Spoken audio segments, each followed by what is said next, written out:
इस वीडियो में हम ये सीखने की कोशिश करेंगे कि रेंज को हम टेबल में कैसे कन्वर्ट करते हैं, स्ट्रक्चर्ड रेफरेंस क्या होते हैं, फिर हम इनको फार्मूला में इस्तेमाल करेंगे। और फिर साथ ही साथ जो एक प्रॉब्लम है कि अगर हम हमारे पास एक स्ट्रक्चर्ड रेफरेंस है और हमें अगर उसको फिक्स करना हो तो कैसे करेंगे। तो ये कुछ चीज़ें हैं जो कि हम इस वीडियो के अंदर डिस्कस करने वाले हैं। अच्छा जी, सबसे पहले तो हम एक रेंज को टेबल में कैसे कन्वर्ट करते हैं उसका तरीका बहुत आसान है। ये हमारे पास एक रेंज है, ये हमारे पास डेटा है। और इसमें हम लोग क्या करेंगे कि कोई सा भी एक सेल सेलेक्ट कर लेंगे और एक सेल सेलेक्ट करने के बाद इंसर्ट टैब में जाएंगे और यहाँ पर देखिए हमारे पास टेबल का एक ग्रुप है एक्सट्रीम लेफ्ट पर, और यहाँ पर टेबल का है। अगर मैं ऐसे क्लिक करता हूँ तो ये क्रिएट टेबल का एक छोटा सा डायलॉग बॉक्स मेरे सामने आ जाएगा और ये इसको सिलेक्ट कर लेगा और हमसे कहेगा कि क्या हम इसको टेबल में कन्वर्ट कर दें। लेकिन साथ ही साथ इसके अंदर माय टेबल हैज़ हेडर एक ये छोटा सा चेक है और ये इम्पॉर्टेंट चेक है जो ये डिटर्मिन करता है कि इस कॉलम का जो नाम क्या होना चाहिए। तो एक तरीका तो हमारे पास ये है। दूसरा तरीका इससे भी ज़्यादा सिंपल है कि हम क्या करेंगे कि किसी भी एक सेल को सिलेक्ट करने के बाद हम कंट्रोल टी प्रेस कर देंगे। जैसे ही कंट्रोल टी प्रेस करेंगे तो क्रिएट टेबल का डायलॉग बॉक्स ये हमारे पास दोबारा आ जाएगा और फिर हम क्या करेंगे, इसको ओके प्रेस कर देंगे। जैसे हम इसको ओके प्रेस करेंगे तो ये हमारा जो टेबल है, ये जो रेंज है ये टेबल के अंदर कन्वर्ट हो गई। अच्छा, अब हमें ये कैसे पता चलेगा कि ये टेबल के अंदर कन्वर्ट हो गई। तो अगर मैं इस टेबल से बाहर निकलकर यहाँ पर कोई एक सेल सेलेक्ट करता हूँ तो आप यहाँ देखें कि ये जो हमारे पास टैब्स हैं, इन टैब्स के अंदर ये भी एक कॉन्टेक्चुअल टैब आ जाएगा जब मैं इस टेबल का कोई सा भी एक सेल सेलेक्ट करता हूँ।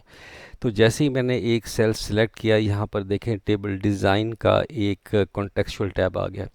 तो ये एक सबसे बड़ी इंडिकेशन है कि ये जो हमारे पास रेंज है ये एक टेबल है। अच्छा, अब मैं अगर टेबल डिज़ाइन को क्लिक करता हूँ तो मेरे पास एक जो रिबन आएगा उसके एक्सट्रीम लेफ्ट पे यहाँ पर प्रॉपर्टी है और यहाँ पर टेबल नेम लिखा हुआ नज़र आएगा। अगर मैं इस टेबल का नाम डेटा कर दूं और इसको मैं एंटर कर दूं तो इस टेबल का अब नाम क्या हो जाएगा, इस टेबल का नाम हो जाएगा डेटा। और जब भी मुझे इस टेबल को एक्सेस करना होगा अपने फार्मूला या फंक्शन के अंदर तो मुझे सिर्फ़ और सिर्फ क्या करना पड़ेगा, जैसे ही मैं डेटा लिखूंगा ये पूरा का पूरा टेबल क्या हो जाएगा, एक्सेस हो जाएगा। अच्छा, अब हम बात करते हैं स्ट्रक्चर रेफरेंस की। अच्छा, स्ट्रक्चर रेफरेंस में अब आप ये देखें कि मैं अगर यहाँ पर एक छोटा सा फार्मूला लिखता हूँ जिसका नाम है सम। तो जब मैंने सम किया और मुझे क्या चीज़ सम करनी है, मुझे सेल्स को सम करनी है, तो यहाँ पर मैं सबसे पहले यहाँ पर लिखूँगा डेटा। तो ये जो डेटा है, डेटा क्या है, ये टेबल का नाम है। तो इस टेबल के अंदर मुझे कौन सा जो कॉलम है वो सम करना है, वो है सेल्स का। तो यहाँ पर मैं स्क्वायर ब्रैकेट्स शुरू करूँगा और यहाँ पर देखें कुछ अवेलेबल इंफॉर्मेशन मेरे पास आ जाएगी और इसके अंदर एक इंफॉर्मेशन है, एक एक वैल्यू है सेल्स की। जैसे ही मैं सेल्स को क्लिक करके ब्रैकेट को क्लोज करके मैं एंटर करूँगा तो इस कॉलम का मेरे पास क्या आ जाएगा, सम आ जाएगा। तो ये एक एग्जांपल है स्ट्रक्चर रेफरेंस की कि मेरे पास ये टेबल का नाम आ गया और स्क्वायर ब्रैकेट्स में उसके जो फील्ड्स हैं या उसके जो कॉलम्स हैं वो आ गए। तो इस तरीके से हम स्ट्रक्चर रेफरेंस का इस्तेमाल करते हैं और यही हमारा स्ट्रक्चर रेफरेंस भी होता है। अच्छा, अब अगर मेरे पास ये एक छोटा सा रिपोर्ट मुझे जनरेट करनी है जिसके अंदर मुझे सम इफ़्स का फार्मूला लगाना है। और वो फार्मूला क्या है कि मुझे ईस्ट की सेल चाहिए रिटेल की और ईस्ट की सेल चाहिए इंटरनेट की। तो ये काम करने के लिए हमारे पास फार्मूला है सम इफ्स। तो सम इफ्स का मैंने फार्मूला लिखा और इसके बाद मुझे सम क्या करना है, मुझे सेल्स करनी है। तो इसके लिए मैं क्या करूँगा, डेटा टैब, मैंने डेटा लिखा जो कि टेबल का नाम है। इसके बाद मैंने स्क्वायर ब्रैकेट शुरू की और मुझे कौन सा कॉलम करना है, वो सेल्स का करना है, तो मैंने यहाँ पर इसको सेल्स कर दिया। तो जैसे ही मैंने सेल्स करके ये किया तो ये मेरी सम रेंज आ गई। तो ये डेटा सेल्स के इस वक्त ये रेंज सिलेक्टेड है कि वो, और वो किसकी है, वो डेटा टेबल है और सेल्स इसका कॉलम है। अब मुझे क्योंकि कंडीशनल सम है तो मुझे रीजन की बुनियाद के ऊपर ये करने हैं। मेरा जो रीजन है इस वक्त ईस्ट है, तो यहाँ पर मैं क्या लिखूँगा, मैं लिखूँगा डेटा और साथ ही साथ यहाँ पर मैं रीजन का नाम लिख दूँगा। तो ये अब किसको रिफ़र कर रहा है, डेटा टेबल जो कि ये है, और इसका कौन सा कॉलम, रीजन का कॉलम। और इसका जो मेरे पास रेफरेंस है, इसकी जो कंडीशन है, इसका जो क्राइटेरिया है वो कहाँ पड़ा हुआ है, यहाँ पर पड़ा हुआ है ईस्ट में। तो मैं F4 करके जो कॉलम है उसको मैं सिलेक्ट कर लूँगा। ये मैंने उसको फिक्स कर दिया। अब इसके बाद मेरे पास जो दूसरा क्राइटेरिया वो क्या है, रिटेल का। तो वो कहाँ पड़ा हुआ है, सेल्स टाइप के अंदर पड़ा हुआ है। तो मैं फिर यही काम करूँगा, डेटा लिखूँगा, डेटा मैंने लिखा, डेटा के बाद स्क्वायर ब्रैकेट किया। अब मुझे कौन सा कॉलम चाहिए, मुझे सेल्स टाइप का चाहिए। तो सेल्स टाइप मैंने सिलेक्ट किया। तो ये डेटा ये टेबल का नाम है और ये उसका कॉलम है। और इसका जो मुझे इसकी जो मुझे जो चीज़ मुझे ढूंढनी है वो कहाँ पड़ी हुई है, वो यहाँ पर पड़ी हुई है, जो कि मेरे पास क्या है, रिटेल के अंदर। और यहाँ इसको मैं फ़िक्स कर देता हूँ, रो को मुझे फ़िक्स करना है। तो अब रो के साथ मेरे पास डॉलर का साइन आ जाएगा, और ये डॉलर का साइन आ गया, और इसके बाद मैं इसको बंद कर देता हूँ। अब जैसे ही मैं इसको बंद करूँगा तो ये मुझे सम दे देगा ईस्ट की सेल की, रिटेल की। तो ईस्ट में जहाँ जहाँ भी रिटेल की सेल हुई है उसका मुझे ये सम निकाल के दे देगा। जैसे ही मैंने ये किया तो मेरे पास क्या आ गया, 56। तो 56 जो है वो सेल, ये आंसर है किसका, कि ईस्ट की इतनी सेल है।